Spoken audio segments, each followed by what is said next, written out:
Jéhovah, Saint, Jésus-Christ, Saint, Saint-Michel, Saint, Dieu Tout-Puissant, Saint. sanctifie-nous par ta vérité, car Amen. ta parole est la vérité. En Au nom vérité. de Jésus-Christ, Amen. l'harmonie conjugale est le socle d'une société épanouie. Ecclésias chapitre 4, le verset 8 à 12 sera notre texte de base. Tel homme est seul et sans personne qui lui tienne de près, Oui. et n'a ni fils ni frère, et pourtant son travail n'a point de fin, et ses yeux ne sont jamais rassasiés de richesse. Wow. Pour qui est-ce donc que je travaille et que je prive mon âme de jouissance? C'est encore là une vanité et une chose mauvaise. Wow. Deux valent mieux qu'un. Deux valent mieux qu'un. Parce qu'ils retirent un bon salaire de leur travail. Car s'ils tombent, oui. Car s'ils tombent, l'un relève son compagnon, mais malheur à celui qui est seul et qui tombe sans avoir un second pour lui relever. Merci. Alléluia. Alléluia. Alléluia. Alléluia. Alléluia. L'harmonie conjugale est le socle d'une société épanouie. Nous devons comprendre que la famille est le noyau de la société. Et sans l'harmonie conjugale, nous ne pouvons pas avoir une bonne société épanouie. Chers bien-aimés, le couple chrétien est appelé à vivre dans l'harmonie, c'est-à-dire dans l'entente, dans la joie, dans l'unité et le bonheur. L'harmonie est pour le couple chrétien ce que l'oxygène est pour le sang. Alléluia. Alléluia. Écoutez Amos chapitre 3, le verset 3. Deux hommes marchent-ils ensemble, Oui. sans être concertés? Non. Alléluia. Alléluia. Comment vous vous êtes concertés et aujourd'hui il y a bagarre, coup de poing? L'harmonie est pour le couple ce que l'oxygène est pour le sang.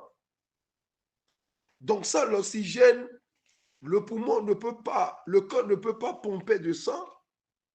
C'est ça l'harmonie. Sans l'harmonie, il n'y en aura jamais la joie. Il n'y en aura jamais la paix. Sans l'harmonie, il n'y en aura pas le bonheur. Et pour avoir l'harmonie conjugale, il y a des sacrifices à faire des deux côtés. Former un couple harmonieux, confiant et positif nécessite des efforts et du temps, bien-aimé. Ce n'est pas du jour au lendemain. Ça nécessite des efforts et du temps. Avoir une vie de couple stable et harmonieux, c'est le souhait de tout homme. Homme grand âge, mais malheureusement, cela ne se produit pas du jour au lendemain. Pour que toute relation devienne forte et reste forte, vous devez la travailler. L'homme a des choses à faire et à ne pas faire. La femme aussi, de son côté, a des choses à faire et à ne pas faire. D'abord, c'est quoi une harmonie? Nous devons comprendre. L'harmonie a plusieurs explications, mais je donne deux. L'harmonie est une combinaison de sons agréables à l'oreille. L'harmonie est une qualité d'un ensemble qui résulte de l'accord et de ces parties, ça résulte de l'accord de ces parties ou de ces éléments. Écoutez-moi, jusqu'à la fin, écoutez-moi. Et vous trouverez quelques habitudes qui vous aideront à créer et à maintenir un couple heureux et en bonne santé. Car tous les couples heureux ne sont pas en bonne santé aujourd'hui. Leur joie est éphémère. Regardez ce qui s'est passé à Cana lors de Jésus, au temps de Jésus. Regardez, ils ont un couple joyeux, mais à un moment, au milieu de la fête, la joie a disparu. Alléluia. Alléluia. Car pour avoir l'harmonie conjugale, il nous faut obligatoirement l'instruction.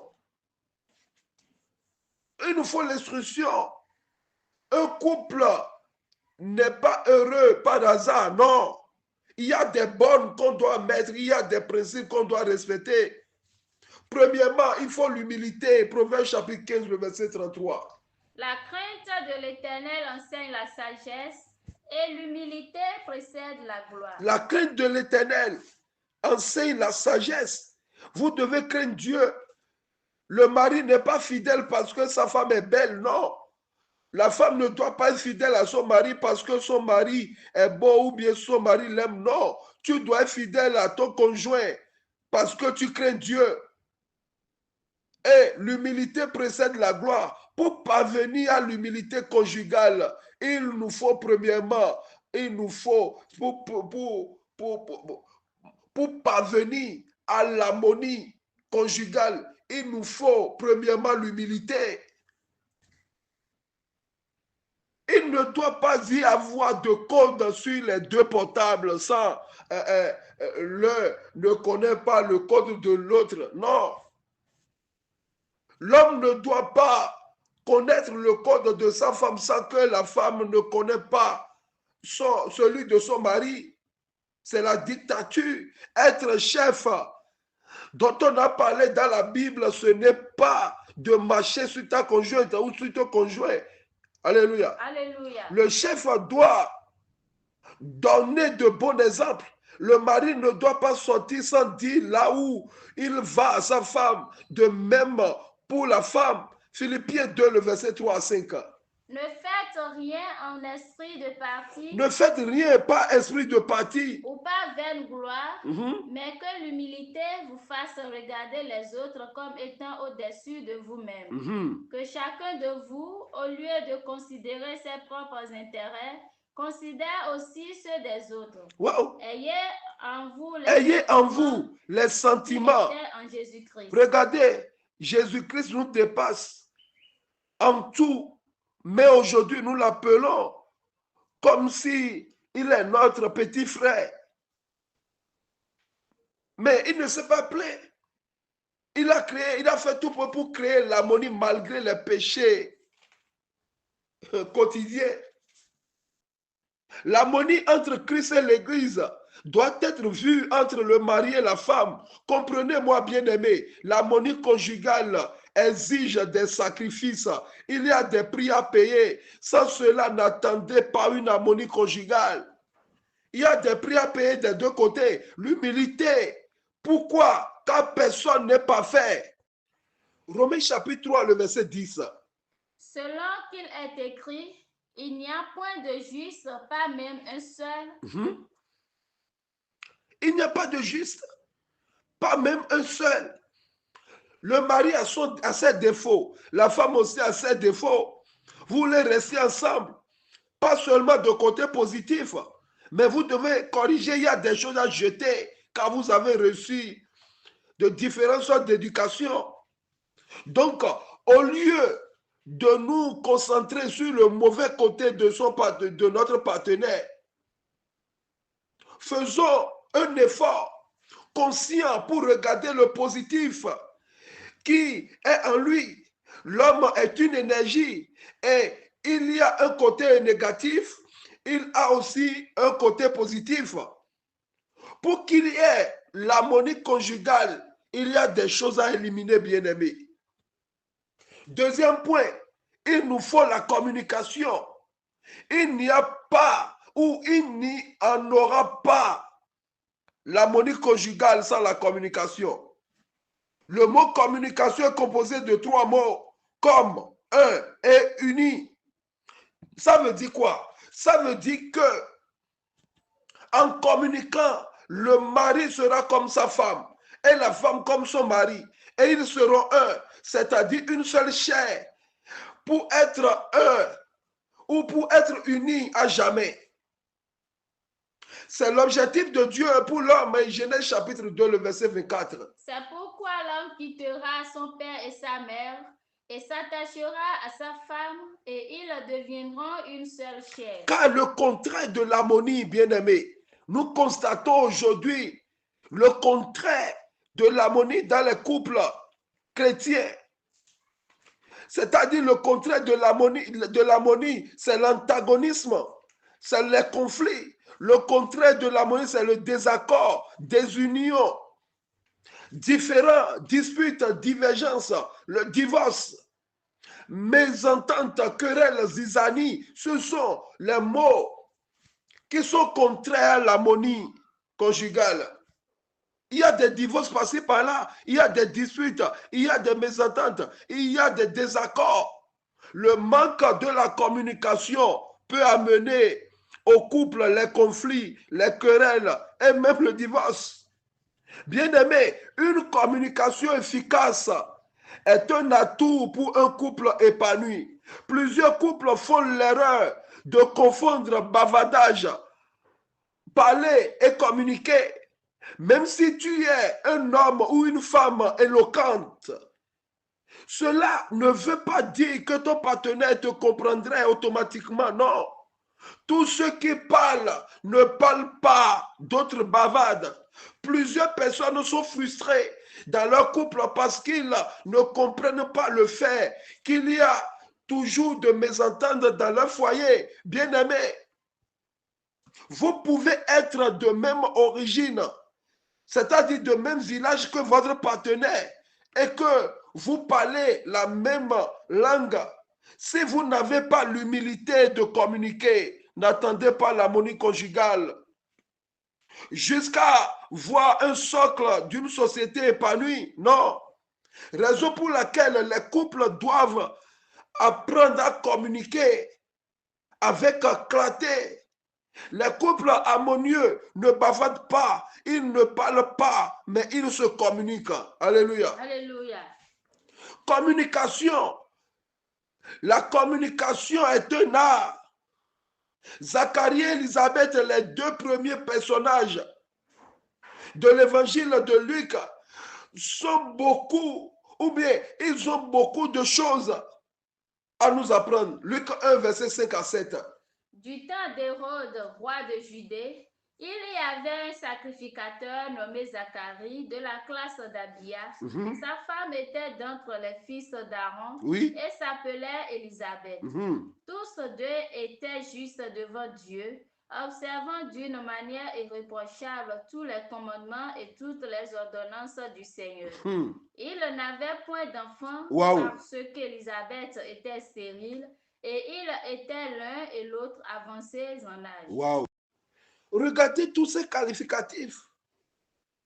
Mais après, la Bible déclare, mais ils n'ont pas d'enfants. Être privé d'enfants était considéré par les Juifs comme un malheur et un opprobre. Beaucoup d'autres peuples pensent aussi de la même manière. Ils pensent de la même façon jusqu'à nos jours. Raison pour laquelle, après avoir enfanté Joseph, Rachel a dit, Dieu a enlevé mon opprobre. Toutefois, si même tout espoir d'en avoir l'épanouissement, mesdames et messieurs, si on ne trouve pas où il y a de malheur dans un couple, gardez l'harmonie, gardez la communication. Si vous gardez la communication, rien n'est perdu. Même si vous n'avez pas d'enfants, si vous êtes dans location, si vous n'avez pas de voiture ni de moto, gardez la communication, toutes ces choses viendront. Alléluia. Alléluia. Dieu peut intervenir pour honorer la fidélité et la confiance des siens. Dieu n'oublie pas les siens. Écoutez, Zacharie signifie Dieu se souvient. Élisabeth signifie Dieu du serment. Et ils ont un fils qui s'appelle Jean, qui signifie la grâce de Dieu.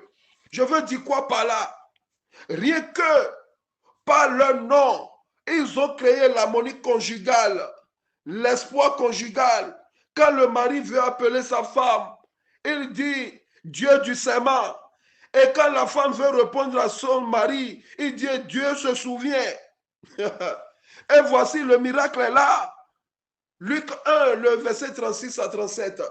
Voici, Élisabeth, ta parente, a conçu elle aussi un fils en sa vieillesse, et celle qui était appelée stérile est dans son 6e mois. Car rien n'est impossible à Dieu. Rien n'est impossible à Dieu. Gardez l'espoir, gardez la communication. Instruisez-vous, gardez l'humilité, communiquez. Zacharie appelle sa femme Dieu du serment. La femme dit Dieu se souvient. Et voilà, malgré dans leur vieillesse, comme ils ont gardé l'harmonie, ils ont gardé la communication. Regardez ce qui s'est passé. L'harmonie conjugale est le socle d'une société épanouie. C'est important de comprendre qu'il n'y aura jamais la vraie harmonie sans la communication. Je ne parle pas de la communication que nous avons avec notre père, notre mère, notre soeur, nos amis ou nos collègues. Non, ce n'est pas la même communication que vous devez entretenir avec votre âme sœur. Non, Dieu n'a pas, c'est-à-dire Dieu vous a unis, mais vous devez créer la communication. Dieu ne veut pas communiquer pour vous. Communiquez entre vous. Dieu a créé l'homme et la femme pour rompre la solitude. Dieu n'a pas créé l'homme et la femme pour rester seul et ne pas parler. Non, il dit il n'est pas bon que l'homme soit seul. La solitude va le tuer. Je lui ferai une aide. Je lui ferai une personne qui va communiquer. Communiquer, bien-aimé. Manque de communication, les couples se divisent. Les couples solitaires seront privés des bonnes choses, bien-aimés. Dieu n'a pas créé le bonheur pour une seule personne. Ecclésiaste chapitre 4, verset 8. Si tu es seul, tu penses seul, tu dépenses seul, tu seras privé. Écoutez le verset 8 et 9. Tel homme est seul et sans personne qui lui tienne de près. Mais pourquoi? Vas-y. Il n'a ni fils ni frère. C'est parce qu'il est seul. Et personne, il n'a personne pour lui tenir de près. Et il est maintenant quoi? Il n'a ni fils, oui? Ni frère. Ni frère. Et pourtant son travail n'a point de fin et ses yeux ne sont jamais rassasiés de richesse. D'autres ont des fils, ils ont des frères, mais Dieu considère qu'ils n'en ont pas parce qu'ils ne communiquent pas. Tu dois communiquer. Pour qui donc est-ce que je travaille? Et que je prive mon âme de jouissance. C'est encore là une vanité et une chose mauvaise. Oui. Le verset 9. Deux valent mieux qu'un parce qu'ils retirent un bon salaire de leur travail. Merci. Alléluia. Alléluia. Plusieurs couples sont en difficulté aujourd'hui à cause du manque de la communication. Tu dois travailler ta communication. Parce que savoir communiquer contribue au bien-être du couple. Il y a des choses qu'on ne peut pas parler de ça la journée, mais le soir. Il y a des choses qu'on ne peut pas parler le soir, mais la nuit. Il y a des choses qu'on ne peut pas parler la nuit, mais le matin. Tu dois soigner ta communication. Tu dois travailler ta communication. Parce que savoir communiquer contribue au bien-être du couple. Les non-dits sont un poison, non seulement pour la femme, mais également pour son couple. Les non-dits, les demi-vérités détruisent l'harmonie conjugale. Alléluia. Alléluia. Le vol, tu mets la main dans la poche de ton mari, tu prends l'argent n'importe comment. Ça détruit l'harmonie conjugale. Une communication efficace dans le couple nous permettra de régler les problèmes et d'entretenir l'harmonie du couple. Vous devez apprendre à vous connaître. Et il est important de comprendre que le langage par lequel tu exprimes à ton amour n'est pas nécessairement celui de ton conjoint. Tu dois changer. Tu peux dire vous. Tu peux vous voyez ton homme. Alléluia. Alléluia. Tu peux l'appeler par l'alphabet qui commence par son nom. Tu peux dire C, tu peux dire B, mais tu l'appelles gaillardement. Peut-être il n'est pas content. Alléluia. Alléluia. D'autres femmes aiment les gestes, d'autres aiment la parole. L'amour conjugal est le socle d'une société épanouie. Troisième point, le sexe. 1 Corinthiens chapitre 7, le verset 2 à 4. Toutefois, pour éviter la débauche, que chacun ait sa femme et que chaque femme ait son mari. Que chacun ait sa femme et chaque femme ait son mari, oui. Que le mari rende à sa femme ce qu'il lui doit et que la femme agisse de même envers son mari. Oui. Ce n'est pas la femme qui dispose de son corps, c'est son mari de même. ce n'est pas le mari qui dispose de son corps, c'est sa femme. Ne vous privez point l'un de l'autre. Merci. Alléluia. Alléluia. Alléluia. Alléluia. Alléluia. Alléluia. Le sexe, c'est très important, bien-aimé. On n'est pas, tu n'es pas chez tes parents, tu es venu là pour quelque chose. Pour une société épanouie, le sexe a beaucoup de rôle à jouer. Vous allez me dire pourquoi. Écoutez, la sexualité est un cadeau de Dieu. Le sexe est un cadeau de Dieu.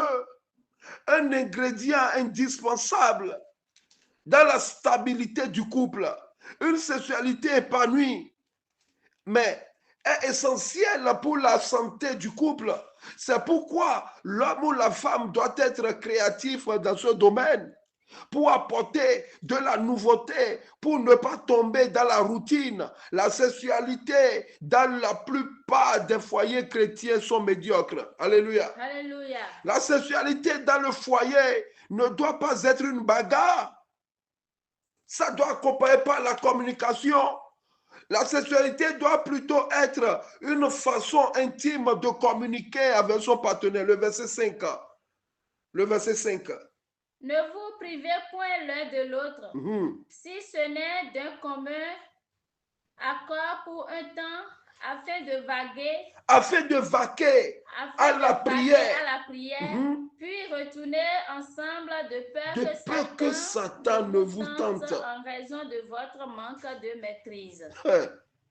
Autrement dit, de peur que Satan ne vous tente par votre incontinence. Alléluia. Alléluia. C'est le sexe. C'est le sexe qui anime continuellement la flamme d'amour dans le foyer. Ce n'est pas l'argent, ni les villas, ni la beauté, ni la prière, mais le sexe est le moyen pour garder la flamme de l'amour.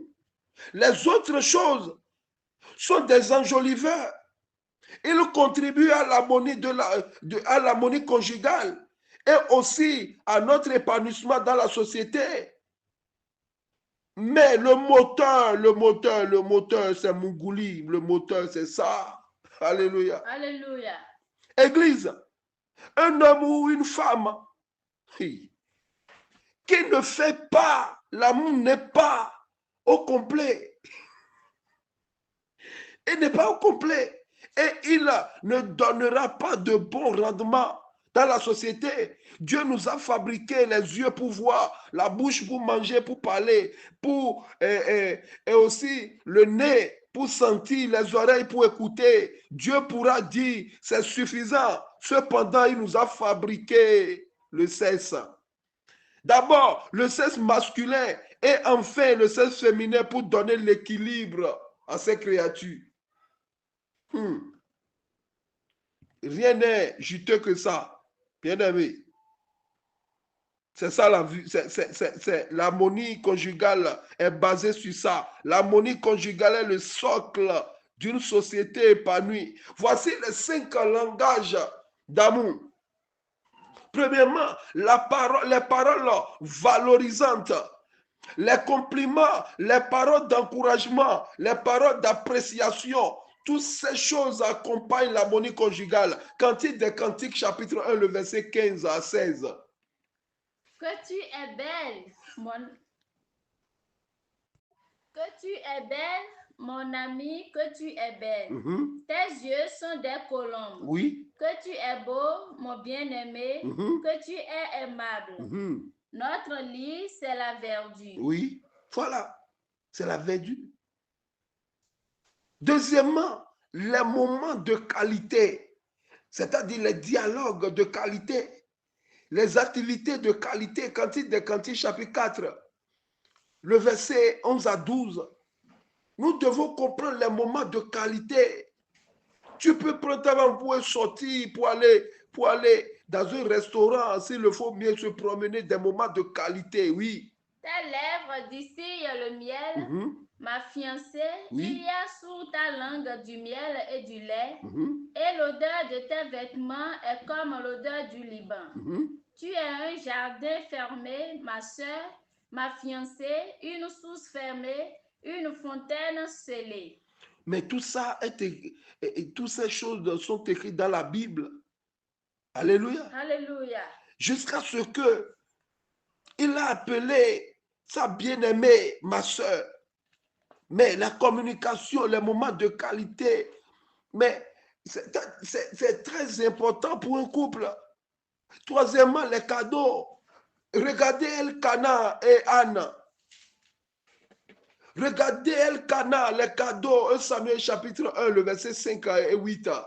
Mais il donnait à Anne une portion double, car il aimait Anne que l'Éternel avait rendue stérile. Les cadeaux sont importants. Elkana, son mari, lui disait, Anne, pourquoi pleures-tu et ne manges-tu pas? Pourquoi ton cœur est-il attristé? Écoutez. Est-ce que je ne vaux pas pour toi mieux que 2 fils? Waouh! Ta présence apporte quoi dans la maison? Tu sors, tu trouves quelque chose, tu peux apporter. Les cadeaux sont importants pour l'harmonie conjugale. Ce n'est pas la qualité, ce n'est pas dépenser des millions qui comptent, mais le geste. Tu peux apporter l'harmonie dans le couple avec 500 francs, avec 300 francs. Tu peux payer des foulards de 200, 250 ou de 300, de 500. Tout ça apporte l'harmonie. Celle que tu as laissée à la maison saura qu'on ne m'a pas déposé comme ornement. Quatrième point, les services rendus, c'est-à-dire les petits gestes du quotidien qui font plaisir à l'autre, tels que sortir les poubelles, cuisiner, faire le ménage aussi. On peut s'entraider. Mais la femme ne doit pas faire de ça une loi, non.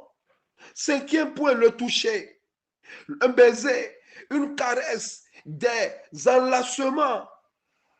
Ce langage d'amour doit toujours respecter la limite de l'autre.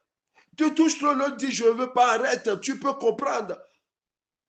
Alléluia. Alléluia.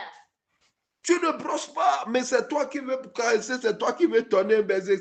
Ça ne peut pas marcher. Cantique des Cantiques, chapitre 1, le verset 2 à 3. Qu'il me baise des baisers de sa bouche, car ton amour vaut mieux que le vin.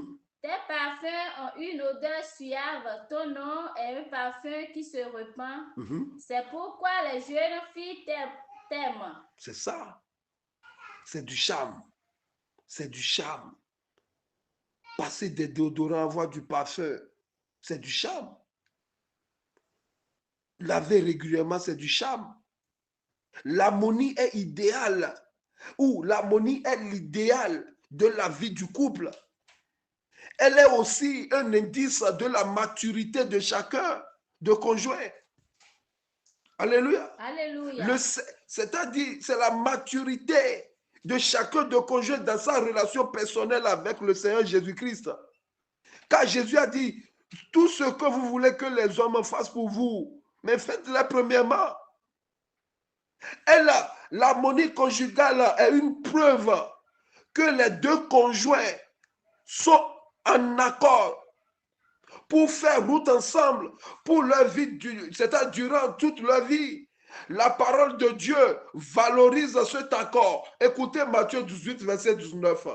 Je vous dis encore que si 2 d'entre vous s'accordent sur la terre pour demander une chose quelconque, elle leur sera accordée par mon Père qui est dans les cieux. C'est ça. Si 2 d'entre vous s'accordent sur la terre pour demander une chose quelconque, ça c'est le couple. Si 2 personnes, le mari et la femme s'accordent pour demander quelque chose, ils doivent en avoir. L'harmonie se montre dans 7 choses. Écoutez-moi bien aimé. Écoutez ces 7 choses. S'il n'y a pas ça dans votre couple, il n'y a pas l'harmonie conjugale. Premièrement, c'est l'attention. Si l'autre tombe malade, comment tu donnes de l'attention? Tu dois donner de l'attention à ton conjoint. Deuxièmement, l'affection. Troisièmement, la confiance. Tu dois être capable de laisser ou bien de montrer, d'appeler l'autre. Il doit connaître là où ton argent est. Vous pouvez faire des choses en commun. Tu ne dois pas compter le poisson dans la sauce. Tu ne dois pas, c'est-à-dire l'autre partie payer, mais à chaque fois tu le soupçonnes. Non.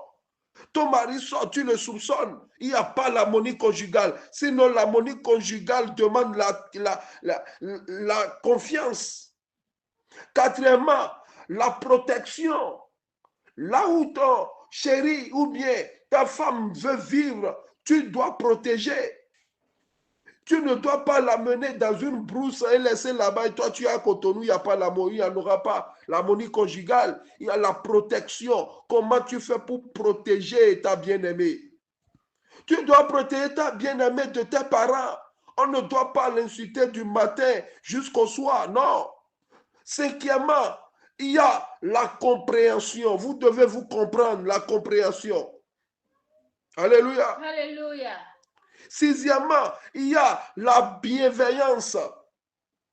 Septièmement, il y a la bonne disposition de cœur, la parole de Dieu. Bien-aimé, un couple qui vit en harmonie goûte déjà un peu du bonheur et de la joie du royaume des cieux. Un couple qui n'est pas en harmonie goûte déjà l'enfer depuis la terre et demain ils seront en enfer. Soyez bénis. Amen. Au nom de Jésus-Christ. Amen. Jéhovah, Jésus-Christ, Saint-Michel, tu es tout puissant. Seigneur, ta parole vient d'être livrée, Seigneur. Bénis les cœurs. Amen. Que ce 8 mars, journée internationale de la femme, soit ou apporte de l'harmonie conjugale dans les foyers. Amen. Au nom et à l'amour de notre Seigneur Jésus-Christ. Amen. Amen. Amen. Au nom de notre Seigneur Jésus-Christ. Alléluia. Alléluia. Alléluia. Alléluia. Alléluia.